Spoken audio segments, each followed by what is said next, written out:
রাধে রাধে বন্ধুরা, কেমন আছো? তোমাদের আশীর্বাদে অনেক ভালো আছি। তো এই হচ্ছে আমার কুমড়ো গাছ। আর এর আগে তো আমার গাছের সব আপডেটগুলো তোমাদের দিয়েছি, আজও দেবো। দেখো আমার গাঁদা ফুল গাছে কত ফুল ফুটেছে, অনেক ফুল ছেঁড়া হয়েছে, তারপরে অনেকগুলো আছে এখনও।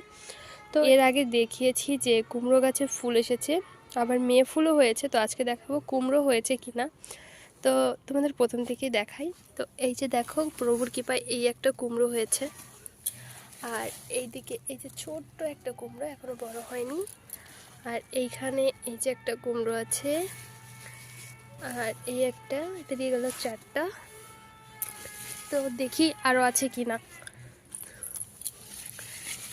এখানে তো 3টে একসাথে, এই যে 2টো, 6টা, আর একটা 7টা। তো এই কুমড়োটা দেখো কেমন দেখতে, মনে হচ্ছে না একদম গোল কুমড়ো, ঠিক না?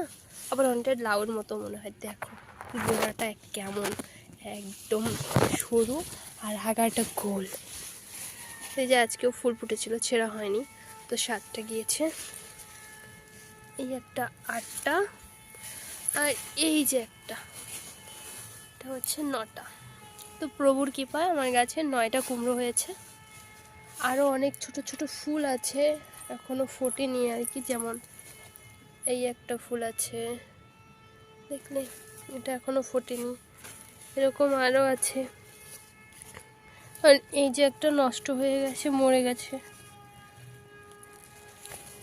আর জানো তো, গাছ না বেশি দিন আর বাঁচবে না, আর কিছুদিন। আর 1 মাস পর থেকেই শীতের জন্য সব গাছ মরে যাবে, ভাবলেই কষ্ট লাগে। আর এই যে দেখো, গাছের ছোলা কিন্তু সব পেকে গেছে, গাছও মরে যাচ্ছে, ছোলাও পেকে গেছে। তো একটা ছোলা তোমাদের ফাটিয়ে দেখাই। ওয়াও, তো ছোলা ছিঁড়েছি আমি, না এভাবে কখনো এরকম ছোলা দেখিনি। তো আমার গাছে, প্রতিটা গাছে একটা একটা করে ছোলা হয়েছে সম্ভবত ফলের মধ্যে। দেখো একদম ছোলা, কি সুন্দর দেখতে, তাই না? যাই হোক, আমার গাছে অনেক ছোলা হয়েছে। তো এই ভিডিওটি এই পর্যন্তই, দেখা হচ্ছে অন্য ভিডিওতে। দাঁড়াও দাঁড়াও, তোমাদের আরেকটা জিনিস দেখাই। দেখো ছোট্ট একটা কচু গাছেও লতি বের হয়েছে, দেখেছো? ভাবা যায় কতটুকু একটা গাছ, এই গাছে যে লতি হবে এটাই তো ভাবতে পারিনি।